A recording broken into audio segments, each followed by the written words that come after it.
Hello and welcome to the IB Information Night. My name is Karen Puzio and I am the IB Diploma Coordinator at Churchill School, and I am running this presentation for you virtually. So welcome and hello. It is important, very important, that you watch this presentation. It is my hope that it'll take around 35 minutes to complete. And in these 35 minutes, it is also my hope that you will identify whether or not this is the right program for you. More details to follow. So again, this is the information night for the International Baccalaureate Diploma Program at Churchill School, a 2-year program, and it is designed for current grade 10 students. If you are a grade 9 student watching this, you have to understand that this is for grade 10 students only. And that is just the requirements not only of the VSB, but also of IB, the international organization IB. I have for you here sort of two perspectives.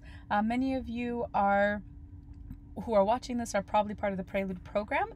It used to be that the Prelude program was part of the IB umbrella, but has since become an enriched program just for Churchill students, like a mini school that we see all over the district in individual schools, whereas the IB diploma program is for students living in the Vancouver district. The Prelude program is not part of IB anymore, and Prelude students must still apply for IB. It is very important, Prelude students watching this and their families, that in fact you are still applying. You're not guaranteed admission to IB just because you are in Prelude.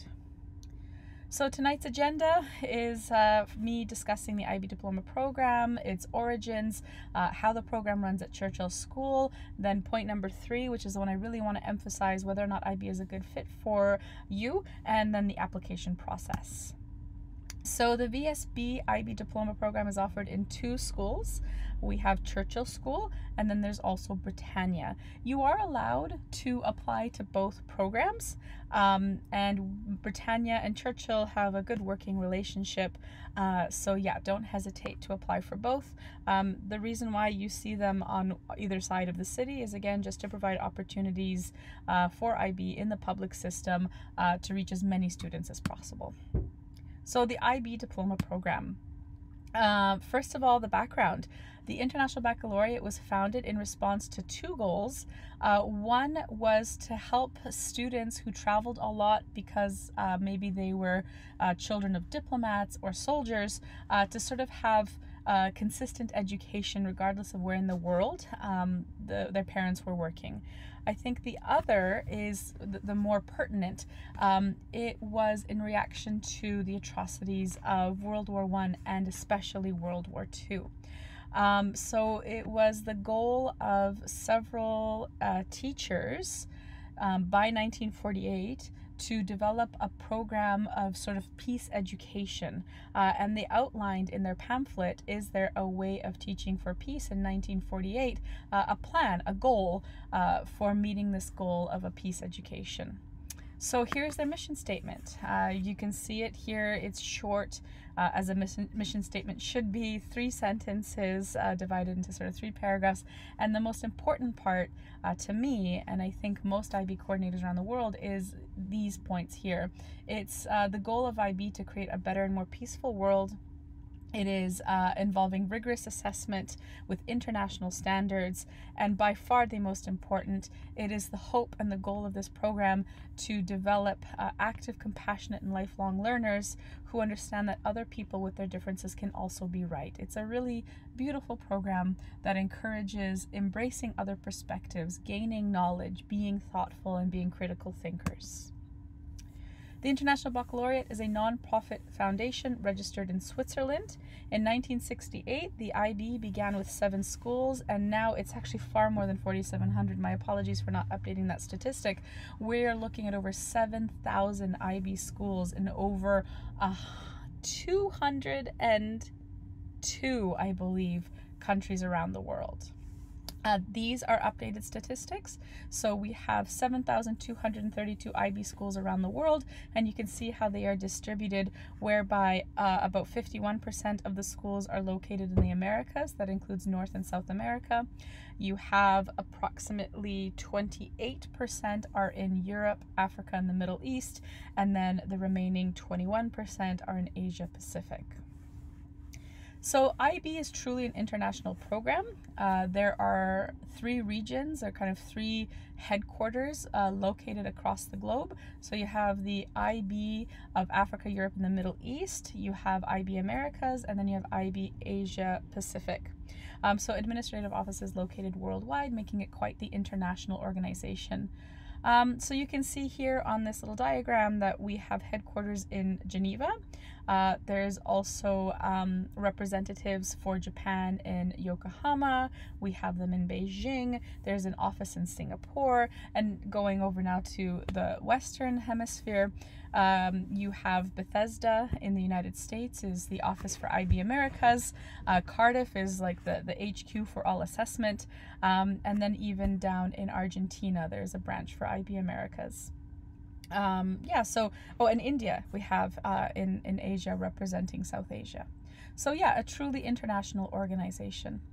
IB, I believe, began as only the diploma program, but as the program gained in popularity and schools around the world wanted to encourage young people at a younger age to have this sort of peace education or this mission statement, the program has since evolved into 3 programs. There is the primary years program, or PYP, for ages 3 to 12, the middle years program, or the MYP, for ages 11 to 16, and the diploma program for ages 16 to 19. And Churchill, we only offer the diploma program.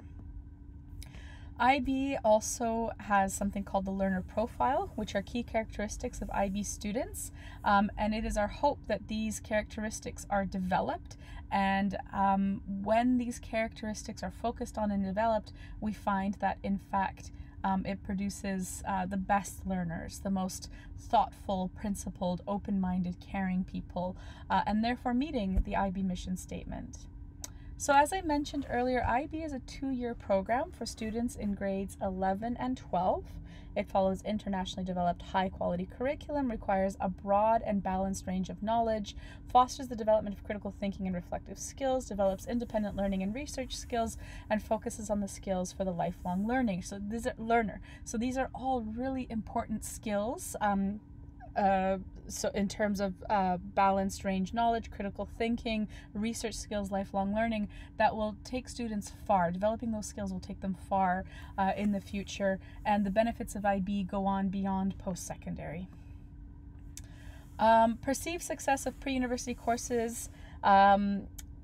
You have ACER, which is the Australian Council for Education Research, did a study in 2007 and found that with IB, they excel, the IB diploma program, they excel in deep learning, broad learning, critical thinking, communication, research, and self-management compared to several other programs around the world. So it's compared to the US State Certificate, New Zealand Certificate, the A-levels in England, and the American AP program.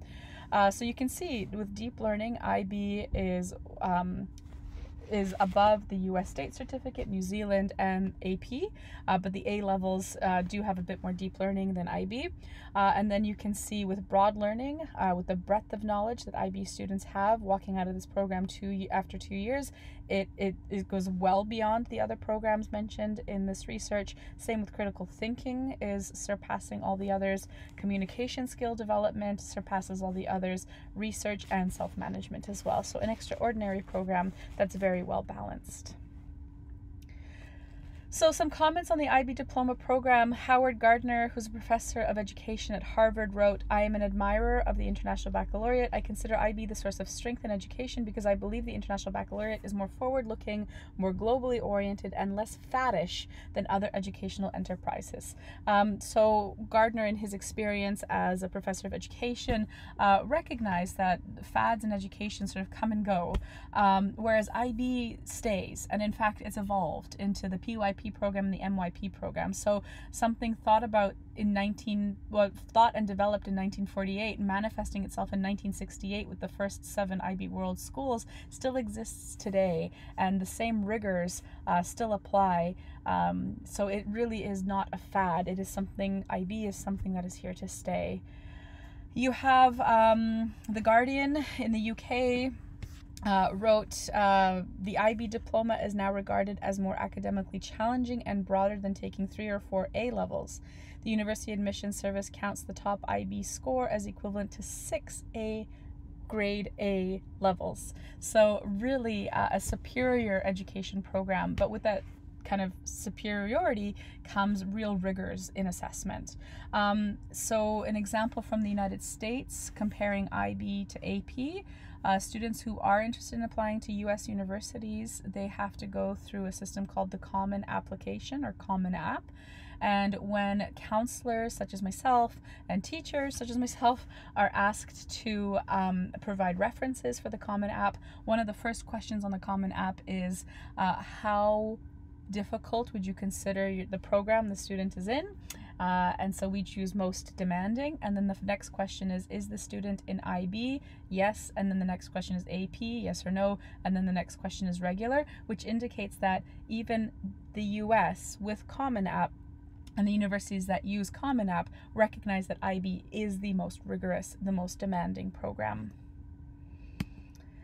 The benefits, so you put all this work into it, you're here for 2 years, you have highs and lows, it's really challenging, but it's also very satisfying. The benefits are beyond high school and also within high school. So it's a world-class education with a comprehensive balanced curriculum. There's rigorous inquiry-based curriculum for motivated and active learners. University prep is recognized and by respected universities from around the world, and it includes community service that fosters a sense of responsibility and involvement, not only on the local level, but also from an international perspective. So the IB hexagon, which has sort of become the IB circle, within a circle within a circle, is now presented in front of you. But basically what it's showing is at the heart of IB, we have the approaches to teaching and the approaches to learning, which is those really important foundational skills, such as developing good self-management, good communication, good research skills. Then you have the theory of knowledge, the extended essay, and creativity, action, and service, or CAS. And then that is then surrounded by the different courses that students will take. And there's a breadth of knowledge because students have to take one course from every group. And then that is the IB program. The IB program is based on a broad and balanced education. The curriculum is modeled by a hexagon with 6 academics surrounding 3 core requirements. So again, the hexagon here, which is kind of removing the circle and looking at the hexagon. Group 1 is your literature, your English class. Group 2 is your language acquisition class, so language that you're learning. Group 3 is your humanities, or your individuals and societies. Group 4 is the experimental sciences, or the natural sciences. And Group 5 is mathematics. Group 6 is the arts, so really broad umbrella, the arts. So this hexagon, these groups recognize the educational breadth, right? You're taking a lot of courses and things that you may not necessarily be comfortable with. You may consider yourself really a pro in science. You really enjoy science. You still have to take a humanities, right? So that is definitely the breadth piece of IB. So going into a little bit more detail, at Churchill we offer English A. There are other Englishes like English B or English ab initio, but at Churchill we offer English A. It is the language of instruction at Churchill, and all diploma candidates must take English. English in the diploma program at Churchill's at literature course. So you are going into some deep dives and analysis in literature. French A, we also offer another A subject. We do also offer French B, but French A is for the French immersion students. At Churchill, this is a language and literature course. So it's not just looking at literature, but there is a literature analysis, but there's also kind of a continued development of the language as well. French immersion students take English as well as French. So French immersion students have an English A and a French A, whereas all other students will have an English A and then possibly a French B or a Chinese B or a Japanese ab initio. So Chinese A, right? So students who are extremely proficient in Chinese do not need a tutor, can read literature, poetry in Chinese and understand it. You would qualify for Chinese A. And similar to the French example, you would be taking English A, because everybody takes English A, but then you would also take a Chinese A instead of a language acquisition course. So you won't take Chinese B, you won't take French B, you take Chinese A. Group 2, this is a language acquisition, so a language that you're developing, that you're learning. We offer 2 types. We offer one ab initio course, and then we offer a couple language B courses. So ab initio means for beginners, and the only course that we offer for beginners is Japanese ab initio. And then for language B, sometimes we offer Japanese B. We always offer French B. In terms of Japanese B, it'll be up to the teacher to decide whether or not you qualify. And then we also do offer a Chinese B. But again, you would need to be talking with the teacher. And we can talk about that when it comes time to course planning in April. So individuals and societies is our group 3, our humanities. We offer geography, history, and psychology. Group 4 is our experimental sciences, and we offer biochem and physics. Math is math. And then the arts, that big umbrella, includes at our school visual arts, theater, and film studies. Instead of the arts, candidates are allowed to take another subject from groups 2 to 4. So let's just say, for example, you are a real languages person. You would be taking English A because everybody has to take English A. Let's say you then take Chinese A, but you also want to learn Japanese. So you would be taking Japanese ab initio instead of a visual arts, a film, or a theater. At our school, it seems like the most popular other subject to take than group 6 are the sciences. So students who are interested in pursuing sciences at university, they often take, instead of a arts course such as visual arts, theater, or film, they will end up taking physics and a chem, or a biology and a physics. Okay, so yeah, language, humanities, or a science. You cannot take another math. We only offer the one type of math. And then the core. Every IB student has to complete the core. The core involves a course called Theory of Knowledge, or TOK. It involves a research essay that the student does mostly independently, and that's called the extended essay, or the EE. And then there's the creativity, action, and service piece, or CAS, which is your service, your volunteering, the balance to the academics. So Theory of Knowledge is an interdisciplinary course, and it's meant to sort of bring the whole program together, where we discuss the nature of knowledge across disciplines. TOK has been described as the beating heart of the diploma program. It is where critical thinking skills are developed and mastered. We like to discuss different perspectives. One of the first cartoons I'll show in my TOK class are, as you see here, boat, land, right? So it's a matter of understanding different perspectives, or beginning to understand different perspectives in TOK, and what the meaning of those perspectives are, what they add to our knowledge. TOK demands that students question basic assumptions about their knowledge, consider cultural aspects of knowledge, understand the complexity of knowledge, and use knowledge responsibly. So when it comes to questioning basic assumptions, you assume we need sleep. How do you know we need sleep? That's kind of an interesting discussion we have. I mean, all jokes aside, yes, we need sleep, and of course study after study shows we need it, but it's just this basic assumption that we just go through life knowing, like, we need sleep. How do we know that? And so we do those kind of big, fun discussions. When it comes to cultural aspects of knowledge, in particular when we study language, for example, there are several, or at least a couple hundred words for snow in the Inuit language. What does that say about Inuit culture? How does that add to our understanding of Inuit culture and Indigenous knowledge systems? We also want to explore and understand the complexity of knowledge, the nuances, when people say, oh, it just happened like that, that word just should send off alarm bells and make us think a little bit more deeply and question, how do we know what we know?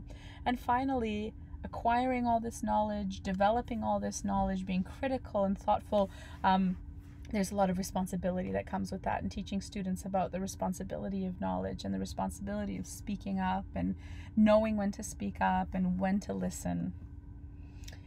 So philosopher A.C. Grayling from the UK is cited as saying, "These are excellent aims. This course should be compulsory in all schools everywhere. One outcome might be a better world." And I think in particular he was focusing on this idea of being critical thinkers. The extended essay, another part of the core, the second part of the core, it's a research paper. It'll amount to 4,000 words by the end of it, where students develop their writing and research skills. This is something universities absolutely love.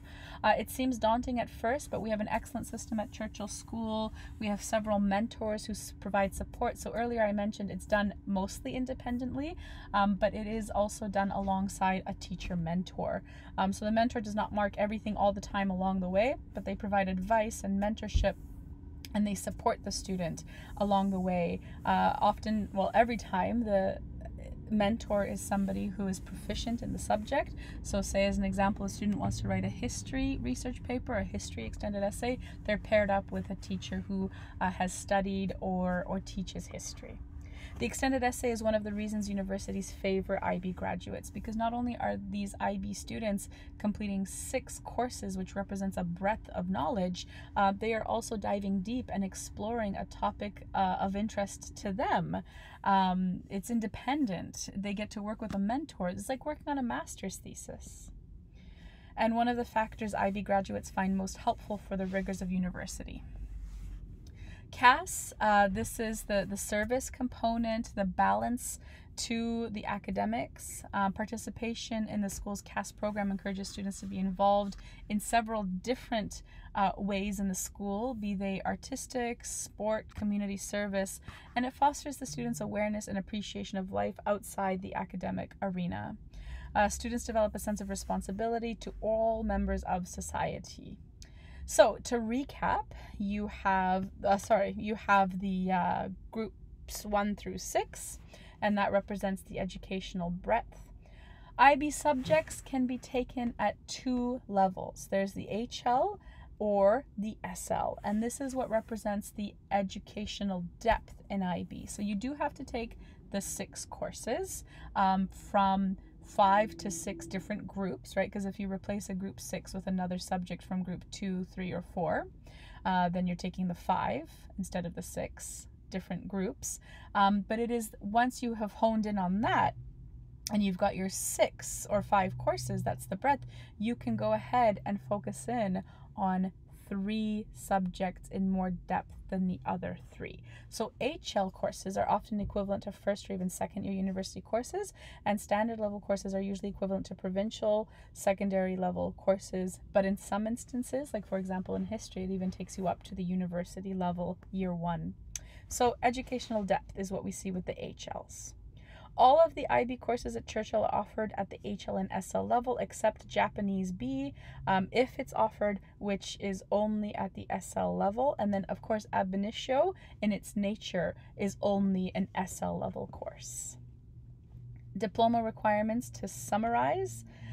Candidates have to take 6 IB subjects, of which 3 and no more than 4 must be higher level, and the remainder must be standard level. Students have to take theory of knowledge, they have to complete the extended essay, and they have to participate actively and meaningfully in CAS. So part 2 of my presentation, the IB program at Churchill School. So the IB program at Churchill School, it's over 2 years, but rather than calling it grade 11 and grade 12, we talk in terms of year 1 and year 2. The English and French immersion programs can be completed in the IB diploma program alongside the Ministry of Education expectations for achieving the French Dogwood diploma. So the 2-year courses, you have year 1, year 2, like I said, grade 11, grade 12, where you have groups 1, 2, 3, 4, 5, 6 representing IB. These are done over 2 years where you complete internal assessments and you're prepping for your final exams in May, which are the external assessments. Now, internal assessments can be a bit of a confusing term. So there's the official, like capital I, capital A internal assessments, which are marked by your teacher, but then moderated externally by an examiner who works for IB somewhere in the world. And then you also have lowercase I, lowercase a internal assessments, which are the pieces of evidence that teachers gather to predict a grade for you. What do we predict you'll get in your May exams based on your approaches to learning? Your time management skills will probably reflect on how you do on your essay or your project or your presentation, right? So you have capital IA and you have lowercase ia. And so the lowercase ia, the evidence is gathered over up to about 2 years. And then it is those lowercase ia marks that are used to determine your predicted grade. And applying to university, you're applying with predicted grades. So those lowercase ias are hugely important. And then I think it's pretty obvious that the uppercase ias are also hugely important because those are marked externally, just like your May exams are marked externally, right? So that's sort of a nutshell of assessment in IB. IB students graduate with the IB diploma and BC Dogwood diploma, and French immersion graduate with the dual diploma as well. So French immersions can walk out of high school with 4 degrees, and then the English students will have 2. When it comes to the IB diploma and the BC Dogwood, unless a student is achieving a 1 in their courses, a 1 out of 7, which is a 0 to 49% equivalency, a student may be unsuccessful in achieving their IB diploma, but will still graduate from high school. We have not had a case of 1 in the history of Churchill, and no, you will not be the first, okay? So even if you're not successful in the IB diploma program, but you love everything about it, you're struggling and you're getting the lower marks, but you're loving the EE and you're loving CAS and you're loving the community and you're loving your courses and you're participating, you will still be a BC Dogwood graduate. You'll still get your high school diploma. And then completing the IB diploma, universities don't require that you complete the IB diploma, that you graduate with the IB diploma. They do require that you have the BC Dogwood. It's difficult for me to share how many students, who didn't succeed in getting the IB diploma still get into the university that they were admitted to on a conditional acceptance. Because remember, you're admitted on your predicted grades. Then in May, you write your exams, and then those exams are marked and the results are out by July. So universities get your final transcript from IB sometime in July, and then they make their final decisions.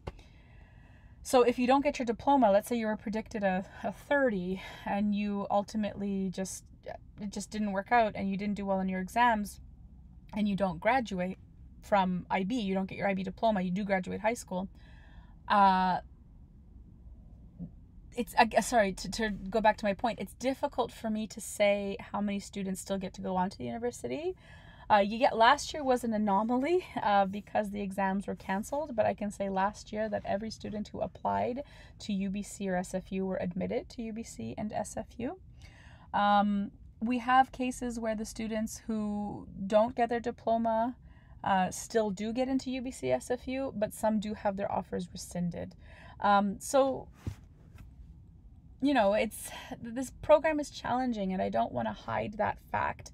But if the student attends class regularly, is an active learner, develops good self and time management skills, the resources at our school to help students succeed are extraordinary. And soon I'll show you some statistics on our pass rate. The school year is busy. IB Diploma Year 1 students follow the regular school schedule. There will also be an expectation to attend extra sessions or extended sessions on certain days. There are no year-end exams officially, like IB at Churchill does not organize any sort of thing, but there may be within individual classes. The IB Diploma for Year 2, students again follow the regular school schedule as well. We continue with those extra sessions. In a non-COVID restricted year, there is a week's worth of mock exams that take place at the end of January, but as you see, it may depend because of COVID. There may be some changes. And then the final IB exams are in May. The extra sessions for the diploma candidates. HL subjects require 240 to 250 hours to complete. In a typical school year, we have about 105 per year, so that's 210 over 2 years. So at Churchill, in order to maximize the school time, we've created these extra sessions. Now, this is not counting the new quarter system, but teachers are somehow making it work. So we can elaborate on that at another time. Extended sessions in a non-COVID year run from 3:15 to 4:45, and even within the COVID year, there may be some sessions between 3:15 and 4:45. June extra sessions take place, so when the school is kind of out in the last week and a half of June, students in a non-COVID quarter system year, then the Churchill IB students still attend classes, but now with the COVID system, students are going right up to the 30th anyway. We just don't know what's happening next year, so it's very difficult for me to talk about the schedule. I'm just kind of going off the history. Like I said, until we have more certainty around what's happening next year, I don't know. The Group 4 project is completed in year 1, and it's a project that takes over 2 days. It happens over 2 days in late June, and that's organized by the science teachers.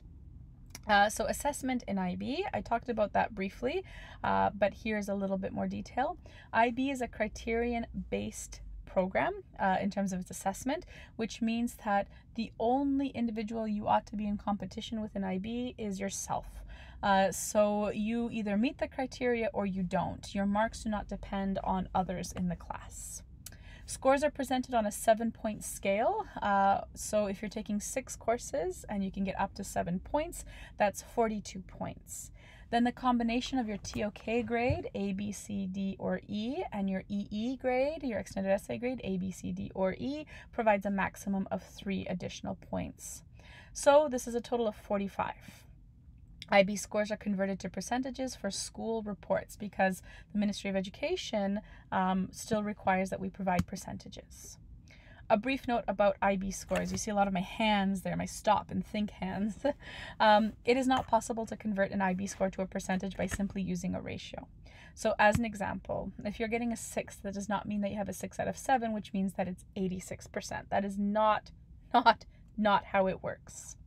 In fact, a student scoring an average of 6 in all their courses is the equivalent to 95%, but it's not even as easy as just adding 9 to 10%. Like that's a 6, it's a criterion-based mark. It doesn't have anything to do with this ratio, right? And that's what makes it very challenging is we're so used to percentages and norm-based marking and references that understanding the criterion-based model requires a real shift in understanding of how marks work. So IB scores are criterion-based and are not percentages. Universities understand this. I think that's really important for you to know. And they use IB scores directly for admissions. And again, they don't go, oh, 6, that means this is an 86% kid. No, they look at the 6 and they go, how are they getting a 6? That's incredible because a 6 is really difficult to achieve. Some universities may use an equivalency scale. UBC, for example, equates an IB score of a 5 to a grade of an A or a percentage of 86 for SL. A 5 at the HL level has recently been updated to be 90 to 95%, I believe. The year should begin for each grade with a retreat, but with COVID restrictions, I don't know what we can reasonably plan. A decision will have to be made closer to March. In case we go ahead, each retreat has a different goal. In year 1, we go to Camp Squia, which is out in Hope, BC, about an hour and 42-hour drive out of Vancouver to Hope. And the nuts and bolts of IB are sort of explained at this camp. There's great outdoors time. We do activities inside. Meal times are a lot of fun. We play sports. We do some indoor rock climbing, campfires. We stay in cabins. It's just a real camp experience. So, pardon me, I'm going to go back. It's really about developing community and understanding the program and feeling good about being in this new sort of IB family. And then you have iBeyond is for year 2, where we want to connect internationally more and we want to think about life beyond IB. So we hold this at the Pinnacle Hotel Harbourfront location in Vancouver. where we have inspirational speakers like Christopher Gaze, who is the organizer and mind behind Bard on the Beach in Vancouver during the summer. Sam Sullivan was the mayor of Vancouver. Andrew Wilkinson has attended our presentations, David Eby, and Jody Wilson-Raybould as well. We try to invite students from around the world, so that because Vancouver is kind of a hub, we do have the kind of luxury and luck of having students and young people from around the world sort of visit here and connect with us. And so we had one-year graduates of IB from Ghana come and speak at our conference. We have post-secondary opportunities discussed. So we have leaders from Bank of Montreal, Vancity, hospitals, law firms, universities come and join us and share some ideas about life beyond high school. And we also kind of try to develop some international awareness through some fun and games. This is still a high school. It's still okay to have some fun and games. So is IB a good fit for me? So Anatole France has said, an education isn't how much you have committed to memory or even how much you know. It's being able to differentiate between what you do know and what you don't. And it is our hope that in IB, students really take seriously this appreciation of how much they may not know, right? That's what we're sort of going with. I mentioned the learner profile. There are the characteristics. We're hoping for students to develop their inquiry skills. We want them to become knowledgeable. We want them to be critical thinkers. We want them to communicate well. We want them to be principled and have integrity, to be open-minded, compassionate, and caring, risk takers.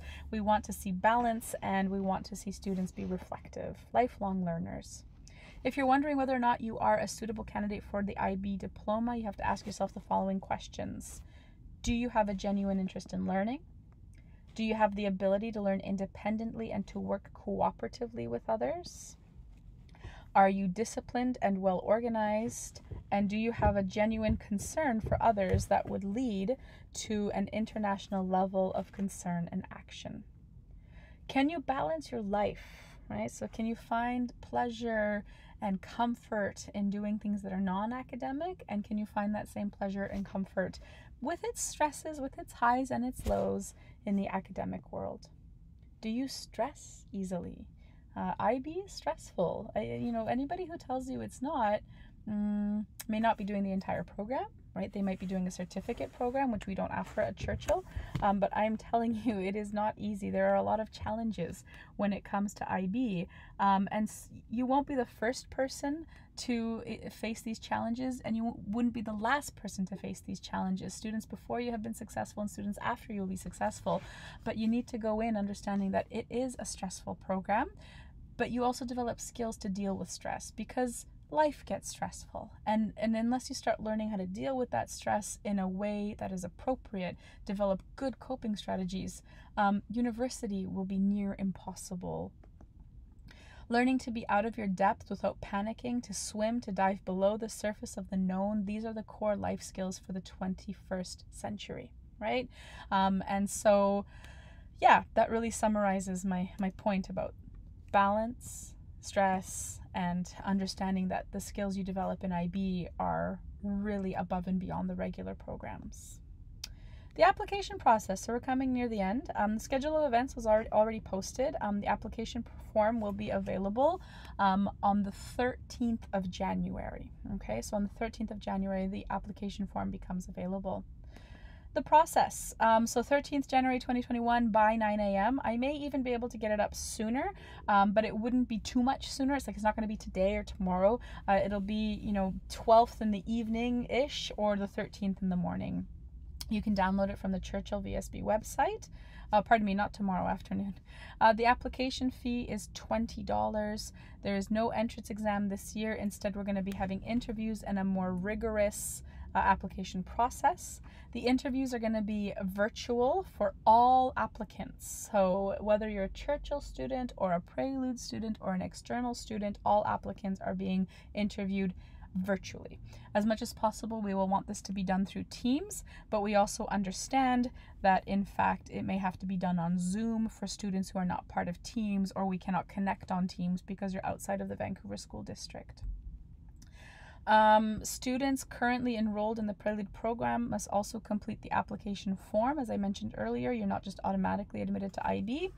These forms will be available in the IB office and online. Okay, and online. There's going to be 2 forms, so be sure to upload or download the correct one. You do not need to submit documents for enrolling at Churchill, and you do need to interview, pardon me. So this is all new. You do not need to submit documents for enrolling because we already have your documents as a Prelude student for applying to Prelude last year, but we do need you to interview, and that's different than in the past. The application process continued. Acceptance notices are sent via Canada Post by the 1st of March. So in fact, we will probably send it sooner by a day or 2, which means that some students may in fact get their results on March 1st. Confirmation of acceptance is due on the 9th of March. Course planning, so I will have another virtual session on the 30th of March, and then the actual course planning is still TBA. Mr. Latimer is our school counselor for grade 10, and therefore will be the school counselor for grade 11, and he's still sorting through some of the technical details. Program enrichment costs, if we do go to camp, they make up the bulk of the costs. These numbers are still subject to change. So year 1, the camp plus some council activities, subscriptions to Turnitin and Cognity, which is our online textbook platform. These accumulate a cost of about $600. Those are the enrichment costs. And then the Vancouver School Board charges every IB student $850 over the 2 years, so it's divided up in half. $425 in year 1, $425 in year 2. So combined, the costs are as you see them on the screen. Bursaries are available, and families need only email me in confidence requesting these forms. A brief note about the acceptance process. Letters are sent out to everyone, and this is whether or not an offer is given. Offers are not given over the phone or by email. Please do not contact the school or the IB office for your status. Now, that being said, if by March 3rd you still don't have any feedback, of course, phone us. Something may have been lost in the mail, and we understand that there's that deadline of the 9th of March for you to respond whether or not you want to join us in the program. In the case of a disappointing letter, it's really important for me that you know that it doesn't mean that you're a poor student. As a result of budget restrictions and the number of seats we can make available, the competition can be really fierce, and I would hate for you to think that you're not a good student. Please understand that making these decisions is really, really, really difficult. We do the best that we can. And we also encourage you, please, to not ask for a meeting to discuss your case. If you were in the auditorium right now, I'd ask you to look around and you would see that it is filled, and this auditorium can hold 700 people. So in the interest of fairness, we cannot meet with each of you, and we really want you to recognize that you are a good student, however you want to define good, and not being admitted to this program should not be a definition of who you are. The difficult question: what are your chances of success in IB? How does Canada do in IB? So, groups 1 through 6, remember group 1 is English, group 2 is that language acquisition, group 3 humanities, group 4 science, group 5 math, group 6 the arts. Our Canadian statistics are fantastic compared to the world. Group 6, just a little bit less, still a 4. And then the US, we exceed really very, very well. And I just want you to notice these numbers, right? These are averages around the world. You're not seeing 6s and 7s, right? So as families and parents, guardians, and students, we need to remove this idea about aiming for the 6s and 7s. I mean, aiming, that's wrong. It's nice to have those goals, but the expectation of a 6 and a 7, this is a rigorous, rigorous program. Specifically with English, A1HL, A1 is just the official title, it's English A, the higher level, and you see Visual Arts SL. We have Canada 499, 498, 468, 476. The world, you see that? And then you have the US, right? And here is Churchill. So same subjects. We have an average of 5 for English, an average of 5.5, 6 in history, an average of 5 in bio, and an average of 5 in visual arts. When you compare that to the world with, English being 4.99 or 5, we were doing really, really well. Comparison of world results with Churchill. So I was able to update these, but understand 2020 is an interesting year because of COVID. There were no May exams, but you can see from 2010 to 2020, a decade worth of statistics. The world average, except for 2020, was in the high 70s, even reaching 80 in 2015 for a pass rate. The mean score has always hovered around 2930, and the mean grade has always hovered just above 4.5, but again, 2020 being that anomalous year. In Churchill, our statistics have remained consistent regardless of the anomaly. So our grades have always hovered in the 5.5 range. Our mean score has always been around 30, 34 with some 35s along the way, and our pass rate has always been above mostly consistently been above 95%, where in 2013 we did have an anomaly. So, I mean, we do really well, and we do really well because this school has been established since 1983, and the mentorship that we see at Churchill as teachers move on has been phenomenal. The community that we've created amongst the teachers with the admin alongside the students has cultivated, I think, a really wonderful community that supports one another and encourages success and balance and just all those good things that make your last 2 years of high school really a good experience. So here are some frequently asked questions. I had to cut out the first one because there is no entrance exam 2021. Instead, you're going to be completing a very rigorous application process, which will take several hours, which is much different than what it was in the past. And understand that's because we don't have the exams this year. As well, term 3 last year, grade 9, the results, because of going into online learning and all that, they're not as clear anymore. And then we also understand that most students are coming out of a quarter system semester program, and we're missing a lot of data. So we really need to have a rigorous application process. And then, no entrance exams, and then the virtual interviews. What are your chances of getting to the program? We do not officially analyze the numbers. Anecdotally, around 200 students end up applying for the program yearly. The number changes, like give or take 50 any given year, and we can offer about 120 spots. Do Prelude students automatically get admission to the program? Nope, Prelude students must apply for IB. But remember this whole thing where we're not having exams anymore. So nobody's writing the entrance exams, and what's different this year is Prelude students must interview. Okay. How many seats are available? It's up to 120. However, we do not always fill all seats, as admission to the IB program is based on merit. We use several metrics, including what used to be the entrance exams, but now interviews, this new application process, teacher comments, resumes, autobiography, and other application form requirements, recent report cards, where we examine grade, work habits, and teacher comments. A committee of at least 10 teachers meet to determine who will have a seat in the IB program at Churchill. If you live in Richmond, can you apply for the IB program? You may apply, however, a priority has to be given to the Vancouver families, as IB Churchill is a Vancouver School District program, and they subsidize a significant portion of the program. If I live in Vancouver but not in Churchill's catchment, can I apply? Yes, this is a district program and you do not have to live in Churchill's catchment. Do I have to attend the camp? Yes, and if you're asking this question, I really need you to think about, why do you want to be in this program? Part of the program is, yes, the university prep. Yes, the rigorous assessment, which is part of the university prep, developing these really great skills, but it's also developing community, right? And one of the first steps in developing that community is having some sort of bonding moment with the camp. And if there's not going to be a camp, there's still going to be something for us to connect and become kind of a team, okay? Can you take Spanish? IB students must take IB language course, and we do not offer Spanish. However, if the timetable and space permits, you can take regular Spanish, or you could take Ab initio Japanese, or if you have a French background, please take French B. And then, like I said, we also offer Chinese courses.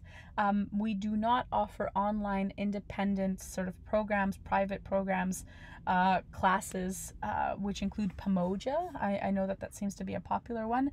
We do not offer that, so you have to take the language that we offer at the school. Do you have to take a group 3? Yep, you have to take a subject from everything except group 6. You can double up on another group 2, 3, or 4. And again, if you're asking this question, you have to ask yourself, is this the right program for you? Because part of the program, yes, university prep, yes, good skills, yes, rigors, yes, community building, but it's also breadth of knowledge, right? You are a more balanced, well-rounded individual if you go out of your comfort zone. So in this case, with this question, you're more into the sciences and you explore the humanities in a genuine way. You're going to be a better scientist for it. And that's kind of what IB is aiming for. I am fluent in French, but am not part of the VSB's French Immersion program. Can I take French A? You may apply, and if all VSB IB French Immersion stream students have a secured seat in French A and space permits, we can allow non-VSB FRIM students to take French A. If your ability in French is that good, you may be eligible for French B HL, not SL, and if not, you will have to take Chinese B or Japanese ab initio. How do I know what level of Chinese I should take? That's a really great question, and we'll explore that during course selection. If you are admitted to the program and you accept our invitation, we'll have our expert Chinese teacher on site or available at the meeting online to sort of talk about their expectations. Is IB hard? That's a really difficult and fair question. IB is rigorous and challenging. Like any enriched program, it definitely has its highs and lows. So in the interview process, we can share some more examples and details, but really what it comes down to is understanding that jumping from grade 10 to 11 regular is challenging enough. Like math from grade 10 to 11 is so drastically different. You go from writing sentences, paragraphs in grade 10 in the humanities English to writing essays, timed essays. It's hugely challenging. And then doing that now in the IB, right? So you take all those challenges from going just from regular grade 10 to 11, and now you add IB to that. It's really crazy. Is IB worth it? Again, that is a difficult question, very personal from the perspective of developing a love of learning beyond high school and developing a strong self-management skills and your own sense of place in the world and being able to think critically. Then yes, absolutely, IB is worth it. Yes, I would love it if my son decided that he wanted to apply for IB, but every individual in their family has to develop their own cost-benefit analysis because it is challenging, and challenges come with failure. And how do you overcome that failure? What's your reaction to that failure? What's your support system for that failure? And then it comes with successes, and how much you let that success get to your head, and are you able to balance all of these things? Yeah, it's a really difficult question that really only you and your family can answer. Is it true that in IB you never sleep, fail every test, and have no social life? I mean, these are extremes, but I do get these questions. No, if you approach IB the right way, it's meant to be done, then it is encouraged by the IB teachers this way as well. You will have a healthy sleep routine. You'll be successful. And then, yes, you'll fail, but like, do you give up or do you strive to do better? And I know sometimes the interpretation of failing, because everybody has their own interpretation of failing, but let's just say you fail, quote unquote, a test.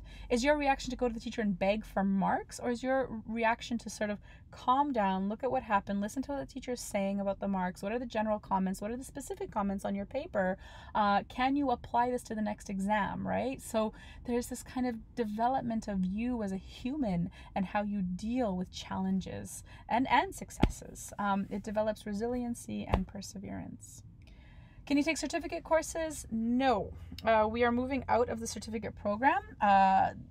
The exception being group 6, absolutely yes. We invite students to take IB Art, IB Film, or IB Theater, and in some cases, with room permitting, this year we did not have much room permitting, we do offer certificate for Chinese classes.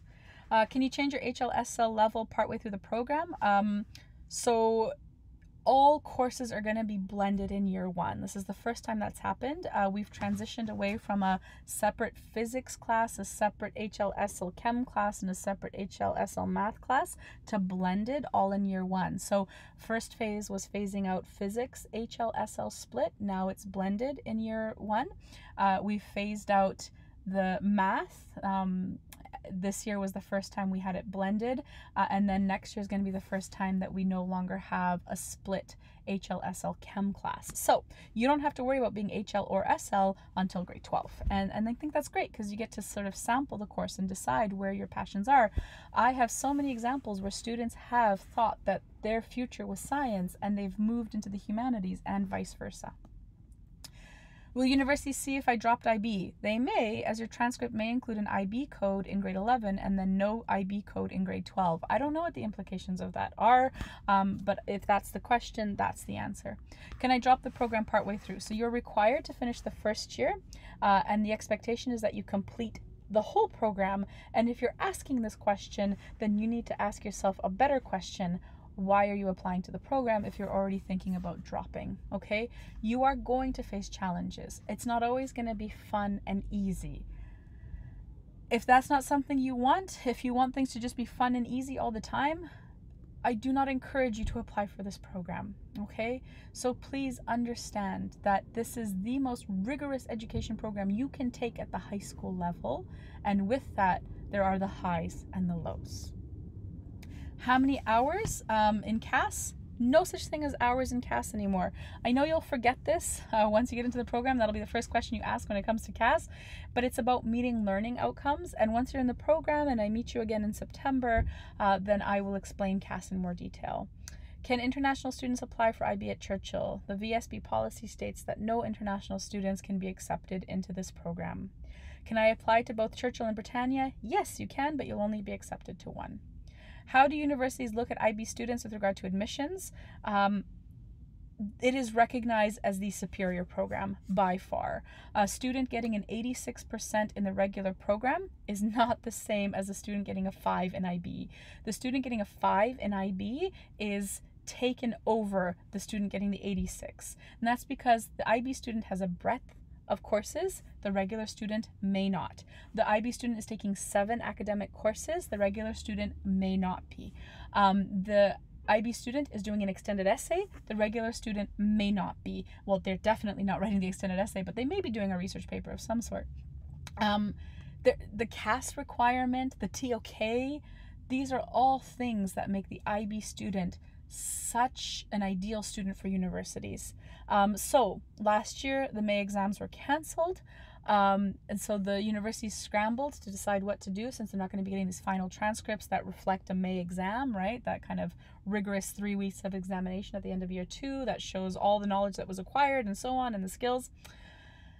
They offered every IB student a place, every single one. Even the students who ended up not getting their diploma, they still got in.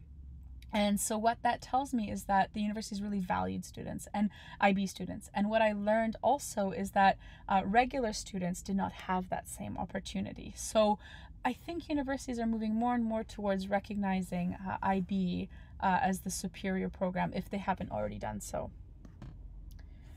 If IB exams are in May, but applications for universities are well before May, how do universities consider it? So you're admitted to university based on your predicted grade. I've talked about that already. These are sent in early February, and the transcripts are then officially sent after your May exams in July. So in other words, decisions are made about whether or not you're in the university based on those predicted grades, which is that lowercase I, lowercase a situation that I talked about, those internal assessments that you do in class, the tests, the quizzes, the projects, the group projects, the individual projects. That's all used as evidence, right? The results of that is all used as evidence to determine what's your predicted grade out of 7. How much do I have to drop for my admission to be rescinded? There is no official number, but we've learned over the years that universities, under normal conditions, not COVID, they allow for about 1 per course. So a teacher can be generous by 1 in all their courses, and still the student's offer will remain, but that is not a hard and steady rule. There's nothing on paper about that. It's just what we've learned from experience, and that could suddenly change. I don't know. So we don't want to play that game. Teachers provide accurate assessments.